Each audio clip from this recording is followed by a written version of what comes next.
Mesdames et messieurs, ce soir, la grande Jojo Bones!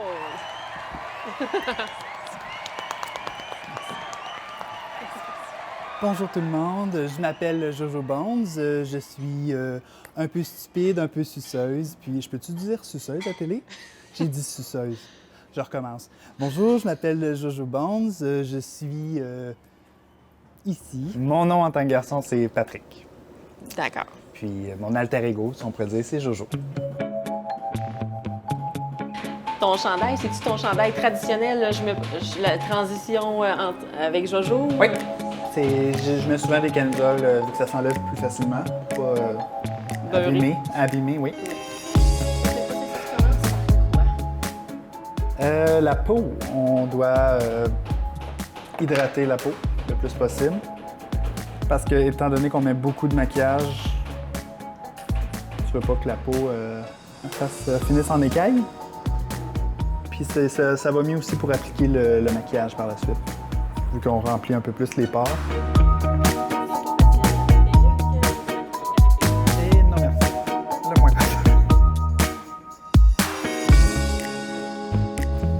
dans la vie où que je suis pas Jojo, j'utilise le il, donc je m'identifie en tant que genre masculin. Puis quand je suis en Jojo, ben c'est vraiment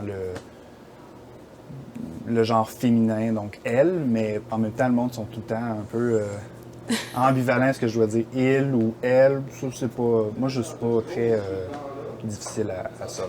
Bien, c'est sûr que si je suis en Jojo, je veux pas que le monde m'appelle Patrick. Ça, c'est sûr que non. Le pronom il, ça me dérange pas, mais le prénom, OK. non, je suis Jojo. Donc, OK. utilisez mon prénom.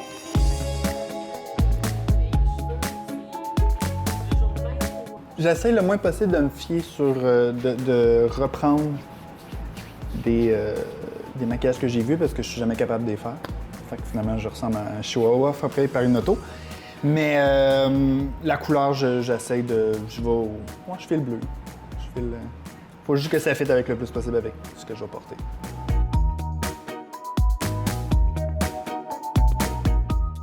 T'sais, je m'identifie comme homosexuel, puis je pense que Jojo est très hétérosexuel. OK. Oui. Dans les deux cas, on aime les hommes. ça reste de même. Ça dérangera pas de ça. La majorité des hommes qui font du drag sont homosexuels. J'ai vu un cas d'hétéro qui avait une blonde qui faisait du drag, mais majoritairement à 98 % pour les hommes qui font du drag, majoritairement homosexuels, oui. OK. Pour faire du drag, il faut avoir un sens théâtral ou est-ce que c'est... Ça dépend de la personne, ça dépend du persona que tu interprètes.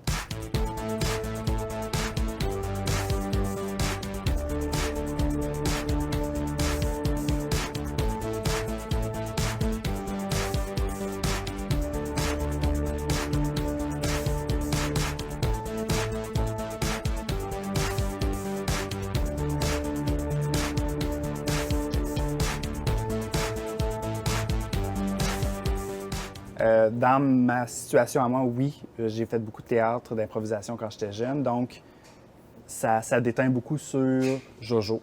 Donc j'aime majoritairement de mes spectacles, ce que je fais, c'est de l'improvisation. Donc je me prépare pas d'avance des chorégraphies ou quoi que ce soit, j'improvise, puis je m'adapte selon le public. Une petite colle de page. Ça, c'est vraiment pour... Donc enlever l'épaisseur du sourcil pour que ça soit le plus plat possible. Puis on va redessiner par la suite nos sourcils par-dessus. Pas peinturer par-dessus. Exact. Pas peinturer, mais maquiller. Oui. Excuse. Pas mal. Il manque juste le rouleau, puis on n'est pas loin de peinturer. On va cacher. Les femmes n'ont pas ça ici. Donc, on va aller l'enlever. Comme ça, on va arrondir plus le visage. Y a-t-il quelque chose que tu aimes particulièrement faire quand tu es en Jojo? Faire rire. Faire rire. Mon but premier, c'est être le plus stupide possible, puis faire rire le monde. Donc, j'ai beaucoup d'autodérision, puis ça, j'ai aucun problème avec ça. Mais sinon, non, c'est faire passer un bon moment. Faire passer un bon moment au public, puis qui ressort de là, ah, OK, j'ai ri à soir, ça fait du bien, j'ai décroché. Ça, c'est mon but premier en Jojo. En moyenne, 1h30 À 2 heures, si je prends mon temps, puis j'ai une petite coupe de vin, 2 heures, ça se fait bien. Mon kit, quand j'ai commencé, c'était pas du tout ça. Là. C'était du maquillage de pharmacie, qui est quand même très bon. C'est juste que, tu sais, là, je vais aller chercher vraiment plus du pigment, puis des produits plus professionnels qui durent plus longtemps. Donc, Qui peut-être dommage moins la peau, peut-être. aussi, selon les différents produits. Moi, je te dirais que j'étais assez basic dans ce que j'ai. Il y en a que c'est très à l'extrême. Patrick aime faire rire. La différence, c'est que Patrick n'ira pas à un certain niveau que Jojo, elle va défoncer. Tu sais, elle défonce les portes à dos de rhinocéros. Là. Tu sais, elle se gêne pas. Patrick, il est un petit peu plus réservé. Il va dire, bon, tu sais, ça, je le dirais peut-être pas à haute voix à certaines personnes. Ou Jojo, je m'en fous. Je m'en fous OK. qu'il y ait les répercussions qu'il y aura. Elle s'en fout complètement. Fait que donc, un spectacle de Patrick, il va être Plat. très différent. Plat, plat, Ah, plat, plat, plat, plat, plat. Plat, plat, plat, plat, plat. Patrick ne montre pas sa scène. Non, non, non, non, non, non. Jojo est exagérée, elle est flamboyante, elle est stupide, elle est grande avec les jambes, les talons, les outfits, les couleurs. Patrick, un petit menu sur une scène qui parle, non, ça sera pas. Moi, j'achèterai pas des billets pour aller me voir. Non. Jojo, par contre, je paye des billets à toute la famille. Ah, C'est ça le faire. Je vais aller enlever la couleur gris de la barbe avec du rouge. C'est directement rouge à lèvres. parce que même frais rasé, il y a quand même un petit ombrage. Ouais. Mais tu sais, je me suis avoué homosexuel quand j'avais 18 ans à mon premier chum. Dans ce temps-là, je voulais pas cacher ça, je voyais pas l'utilité. Fait que j'en ai parlé à mes parents, ils m'ont accepté, il n'y a pas eu de problème auprès de mes amis, etc. Mais inné en moi, à ce moment-là, à 18 ans, j'étais pas prêt nécessairement. Je voulais pas me cacher, mais j'étais pas nécessairement prêt à m'avouer parce que j'étais pas encore 100% à l'aise avec mon corps, avec ma sexualité. À quel âge t'as découvert le drag? Le drag? Vers 20 ans environ. J'ai commencé quand même tard à sortir dans les bars.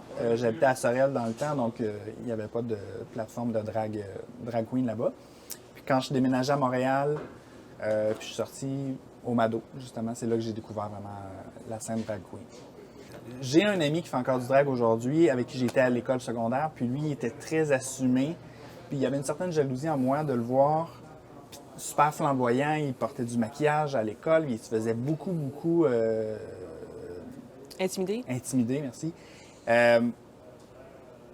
Puis je voyais là-dedans, c'était comme, pourquoi il veut être une femme, pourquoi il veut, je comprends pas, puis il a commencé la drague comme ça. Puis ça fait, je pense, 15 ans qu'il en fait aujourd'hui, puis à ce moment-là, je comprenais pas. Personnellement, je ne me voyais pas faire du drag, je ne me voyais pas côtoyer quelqu'un ou avoir une relation en couple avec une personne qui fait du drag. Fait que toi, mon petit minou, pourquoi tu m'as pas trouvé avant? La question qui tue, Jojo. Écoute, j'aurais aimé te trouver avant. Si tu avais été là quand j'avais 20 ans, ça aurait été, je pense, une vingtaine complètement différente. J'aurais été épanoui. J'aurais aimé t'avoir pour pouvoir me guider, puis t'avoir pour me savoir qui je suis vraiment, puis m'ouvrir les yeux à ce qui s'en vient, puis me préparer, m'endurcir. T'aurais dû être là, ouais. À mes 18 ans, 20 ans, là, ça aurait été parfait. J'avais une belle peau en plus. Fait que ça aurait été parfait.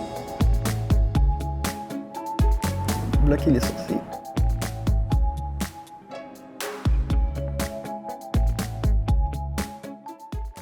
Plus jeune, j'essayais beaucoup d'avoir une image très masculine. Je voulais représenter l'homosexuel, comme on va dire, là, pas la tapette, puis l'efféminé, etc. Je voulais absolument sortir de ce mot-là, alors que c'était inné en moi. Je suis de même. Je veux dire, je ne serais pas le monsieur muscle qui est pectoraux ici. Là. Ça ne marchera pas, là. Je vais être super masculin. Puis j'ai essayé beaucoup, pendant ma vingtaine, d'aller chercher ça. Puis j'ai vu que c'était pas moi, puis ça n'a pas marché. Donc, C'est quoi la pire chose qu'on t'a dit?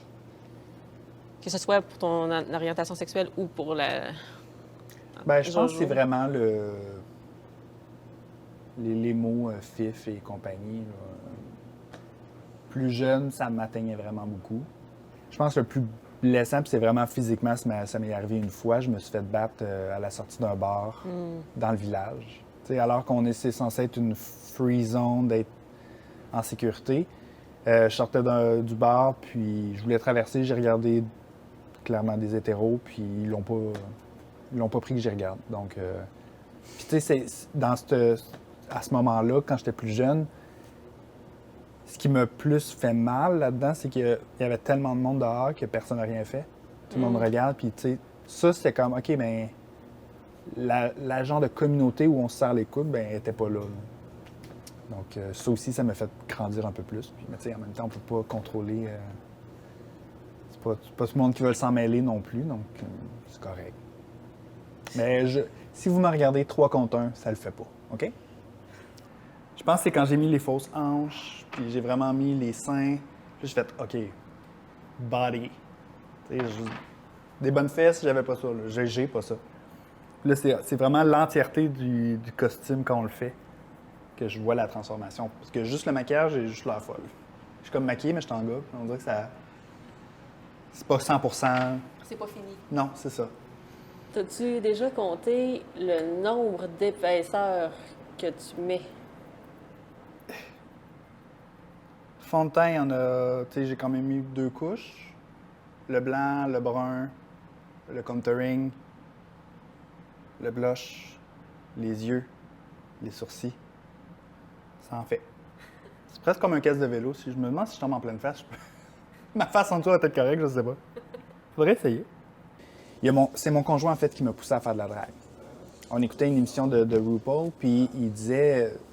Tu sais, il voyait que j'étais de même devant l'écran, puis j'étais comme, oh, c'est beau, puis il était comme, mon Dieu, ça va, tu baves, là, calme-toi. Puis il dit, tu devrais faire ça. Puis j'étais comme, ah, non. Puis ça, c'était il y a pas très longtemps, il y a 4 ans. Donc, il disait, tu sais, tu as fait du théâtre, tu as fait de l'improvisation, tu me disais que la scène te manquait, mais tu savais pas quoi faire. Essaye ça. Puis, il y a eu un événement au bar de drague d'un soir, pour ceux qui veulent commencer. J'ai fait le concours. Puis ça a commencé de même. J'ai découvert Jojo à ce moment-là. Par essai et erreur? Par grosse erreur et essai, oui. Elle était pas belle. Jojo était pas belle. Mais elle était là. C'était un échantillon, c'était un esquisse, c'était un brouillon. Un gros brouillon. Comment tu t'es senti? C'était quoi le grand saut, là? C'était, je m'en souviens encore, là, la scène, il y avait le rideau, puis j'étais comme, évidemment, on va mettre la plus grande en avant. Ça se fait pas. Fait que j'étais en avant, puis j'avais les genoux qui shakaient sur mes talons, puis c'était... La nervosité d'une première, on dirait, là, ça faisait longtemps que j'avais pas eu ça. Puis tout a été tout croche, le numéro a été complètement tout croche. J'ai perdu mon top, j'ai perdu mes bijoux, mais le feeling que ça m'a donné, indescriptible. J'ai vraiment trippé. C'était une belle soirée, puis c'était full à craquer. Puis clairement, ils ont aimé ça parce qu'ils m'ont rappelé. Donc, j'ai pas gagné. Puis c'est très comprenable. C'était assez laide. Mais ils m'ont rappelé. Donc, ils ont vu. C'est une valorisation aussi de te faire dire, bon, OK, j'ai pas gagné un concours. Clairement, je suis laide. Puis de se faire dire, ben tu sais, on va te rebooker. Il y a de quoi en toi qu'on a vu qui est intéressant, qui est différent. Puis... Ça a commencé comme ça, mais c'était un gros stress. Là, on va définir le visage. On va affiner le visage un peu plus féminin. C'est pour ça que je mets ça vraiment vers le haut. Il faut savoir, selon le visage, aller chercher vraiment les points de lumière, puis aller chercher le crease. Il faut vraiment bien définir la joue. On va le rattraper, ça, tu vois. Ça, c'est comme une balle anti-stress. Il manque juste une coupe de vin. Ta détente avant le show. Exactement. Ce que j'aimerais démystifier un peu, c'est la pensée de si j'interprète une femme, c'est que je veux être une femme dans la vie de tous les jours, puis c'est pas le cas, là. Je veux dire, j'aime mon pénis, puis je vais le garder. J'aime me raser, j'aime avoir de la barbe, tu sais, mais je fais pas ça pour faire une transition, alors qu'il y en a certains que ça prend le drag pour se rendre compte qu'ils s'identifient plus à la femme, puis que là, leur transition commence par la suite. Dans mon cas, c'est pas ça. Je pense que c'est le fait de pouvoir me transformer, d'interpréter quelqu'un que je suis pas, complètement l'opposé, l'extrême de Patrick. C'est ça, je trouve, intéressant dans le but d'interpréter puis d'être une femme. On définit la mâchoire plus arrondie, parce que les femmes ont une mâchoire plus arrondie, moins carrée que l'homme. Donc, on va créer de l'ongle pour vraiment briser la mâchoire. Caclao! Caclao! C'est pas si facile que ça, porter des talons. Ça, je peux le démystifier, ça aussi. C'est pas à tout le monde que c'est inné. Donc, ça, c'est un autre combat de ma vie où pas tomber de mes 4 pouces. Y a-tu talons hauts 101 pour les dragues? Non, malheureusement. Donc, c'est marche et sois belle. Et ne tombe pas. Donc, on apprend sur le tas. Mais c'est arrivé une couple de fois, j'ai déboulé les marches justement ici au drag, puis le talon aigu il pogne entre les deux scènes. Fait que le soulier reste, toi tu continues. Show must go on. Les gens rient, puis C'est ça, les gens rient, puis on continue. Puis j'improvise autour de ça, mais c'est arrivé une bonne couple de fois. Là. Y a-tu eu des journées où tu étais cédulé pour Jojo, puis non, ça te tente pas? Ah oui, oui, c'est arrivé. La préparation, puis t'as pas le goût, puis t'es comme, oh, il me semble que je serais resté à la maison, puis j'aurais. Mais rendu en spectacle après, t'es comme, OK, ouais. Là, ça vaut la peine. La préparation, des fois, est plus rochante, puis est plus difficile. Souvent, quand c'est arrivé, ça, c'est parce que j'étais fatigué à cause de mon travail. Là, le soir, j'ai un autre spectacle, je finis à 1h, je me couche à 3h, je me relève à 8h pour le. C'est. Surtout quand t'as des gros spectacles, des grosses semaines, c'est quelque chose. Y a-t-il des périodes plus propices au spectacle qu'il y en a plus? La Pride! Ouais. La fête arc-en-ciel, c'est des grosses semaines. C'est des grosses fins de semaine, des grosses semaines, c'est quelque chose. Tu prends-tu congé de ton travail régulier pour ça ou tu peux pas? Eh non. Non, mais c'est correct. C'est moi qui cours après ça. Donc, je choisis mes spectacles. Dans le fond, je travaille pour des jardins. Donc, je travaille à temps plein, 35 heures là-bas. Puis, le drag, c'est vraiment un passe-temps. Puis, c'était vraiment le but. Je voulais pas me tanner nécessairement de faire du drag comme un travail, des fois, où on stagne, on se tanne. Puis, je voulais pas que ça arrive à ça. Donc, j'aime mieux commencer tranquillement. Puis, si je vois que c'est de quoi que je pourrais faire à temps plein, puis que c'est payant, puis que je peux vivre de ça. Parce que j'ai quand même en ce moment une qualité de vie qui fait que je peux me gâter. Donc, je peux acheter beaucoup de stock pour Jojo autant que pour Patrick. Puis je veux pas perdre cette qualité-là non plus. C'est qui a la plus grande garde-robe, Patrick ou Jojo? Jojo passe en premier, puis Patrick, bien, il prend les grenouilles. Fait que quand il reste un petit 3 ben, je peux m'acheter une gomme. Je suis pas battu, mais prêt. Par Jojo. Donc, si tu avais un budget illimité, Jojo apprendrait encore l'importance? Céline, tasse-toi parce que Jojo débarque. Budget illimité? Tasse-toi à Pinot. J'arrive. Ah oui. Donnez-moi les paillettes et tout, mais non. Ça monte cher. C'est des vêtements, là. J'ai une designer à Québec avec qui je fais affaire, puis, tu sais, les costumes peuvent monter à autant à 150 jusqu'à 600.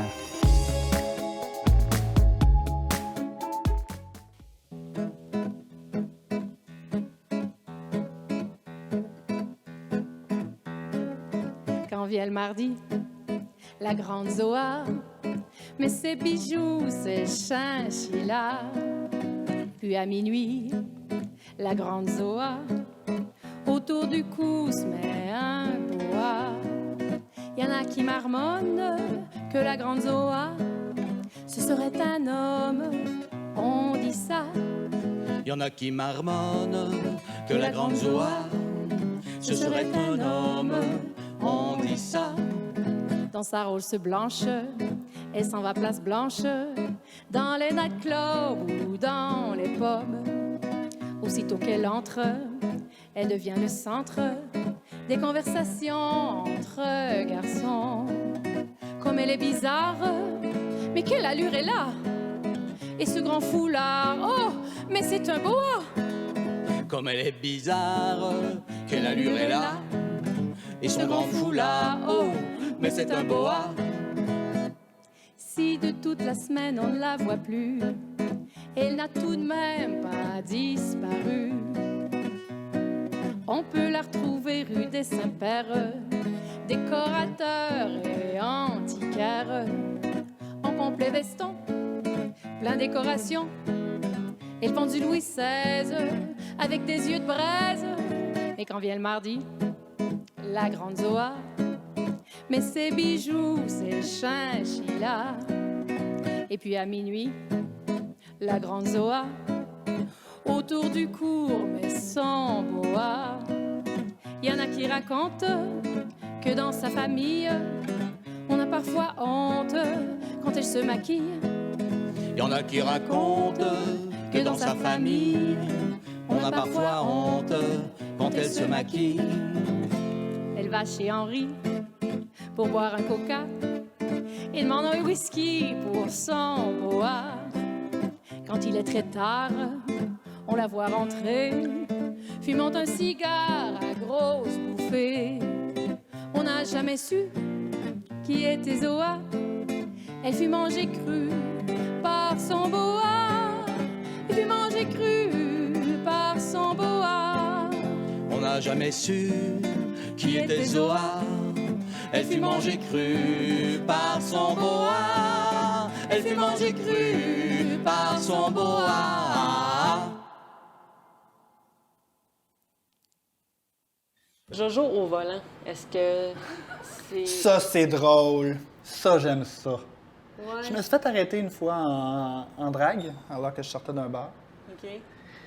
Ça s'est avéré que c'était bon, une affaire de routine, puis clairement, le policier ne savait pas comment m'appeler. Il était comme « Bonjour, monsieur », je devrais dire « Madame », puis là, il y avait un malaise, puis je l'ai trouvé très impoli, puis j'ai vraiment pas trouvé ça correct, la façon qu'il m'a traité. Ça s'est avéré que ce soir-là, en plus de faire juste une routine, ben j'avais pas payé mes plaques d'auto, que je ne savais pas, donc je me suis fait arrêter. J'étais à Sherbrooke. Donc, confisquer l'auto, puis je travaillais le lendemain à Montréal, à Québec. Mais on apprend nos erreurs. Payez toujours vos plaques, les jeunes. Girl, on n'est pas à poudrer. Là, c'est la peau devant la couleur. Exact. J'ai perdu ma mère lorsque j'avais 27 ans. Donc, à ce moment-là, ma mère a tout le temps été sur qui je me un peu dans la jupe de maman. Tu sais, de ne plus la savoir, c'est bon, faut que je me débrouille toute seule. Puis, tu sais, elle me l'a toujours dit, sois fière de quitter, puis fonce dans la vie. Puis, on dirait que ça, déjà là, c'est un autre déclic qui fait que, bon, regarde, je vais la rendre fière, je vais être qui je veux être. Puis, ceux qui sont pas contents, mais poubelle. That's it. D'où vient le nom de Jojo? Oui, la belle Jojo. Jojo Bones, c'est Jojo en l'honneur de ma mère. Donc, elle s'appelait Joanne. Donc, je voulais faire un petit honneur à elle avec son petit diminutif, Jojo. Puis Bones, voilà. Juste, j'ai une shape d'un os. Pas plus grosse que ça. Pas beaucoup de gros autour de ça.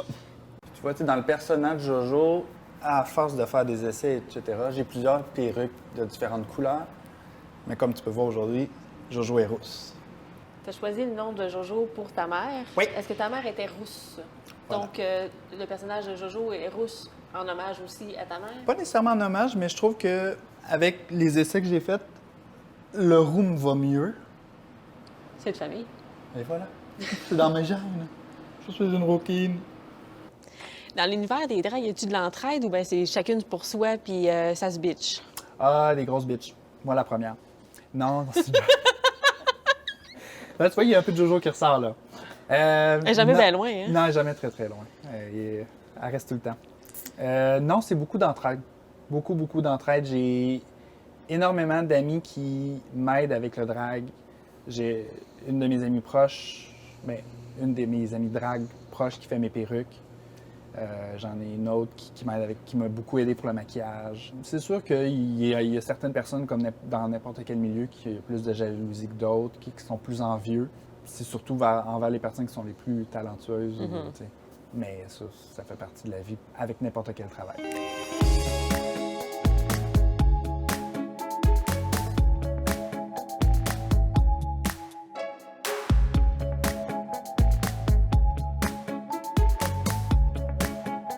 Mon père était raciste sans le savoir.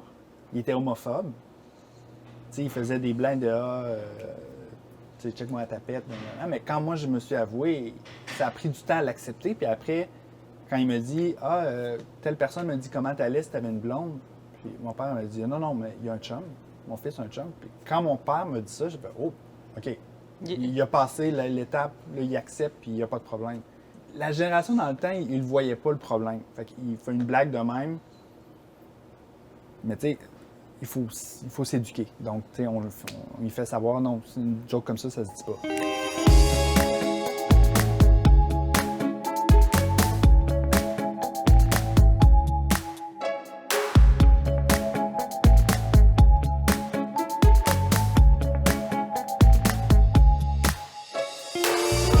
La communauté aide beaucoup. C'est une famille, on dirait, que tu n'as jamais eu, une famille parfaite un peu, dans le sens que tu vas toujours être accepté, puis peu importe ton genre, peu importe ton orientation, la communauté LGBTQ+, etc., ça reste une bulle.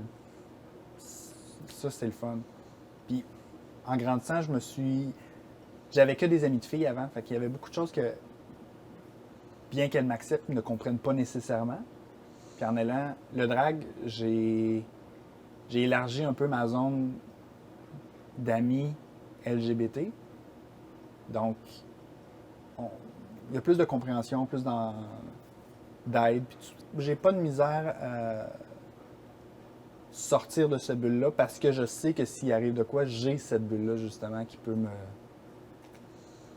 protéger ou m'accepter ou me comprendre. Mais j'ai aucunement de problème à sortir de tout ça. C'est ta sécurité, mais... C'est ma sécurité. C'est comme mon petit coussin gonflable. Coussin gonflable? Coussin gonflable. En auto, c'est un coussin gonflable? Oui. Ah, un coussin gonflable. Je trouvais que ça sonnait sexuel. Non, c'est poupée gonflable. La communauté, ma poupée gonflable.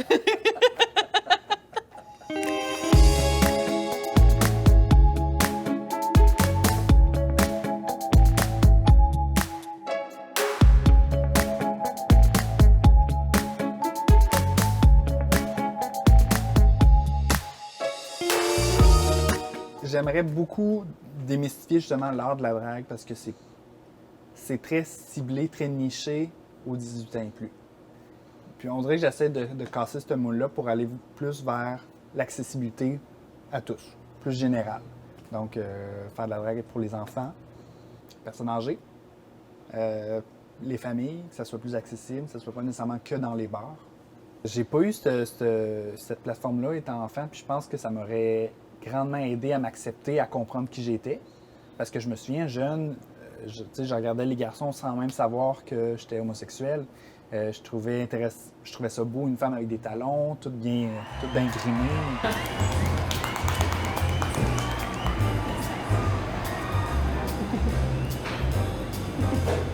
Bonsoir. Bonjour. Ça va bien? Le drag, c'est de l'art, c'est une forme d'art. C'est une façon de se projeter, de pouvoir attirer les gens. C'est une façon de communication aussi. Mais avant tout, c'est un métier puis une forme d'art. Donc, c'est de la scène, c'est du spectacle.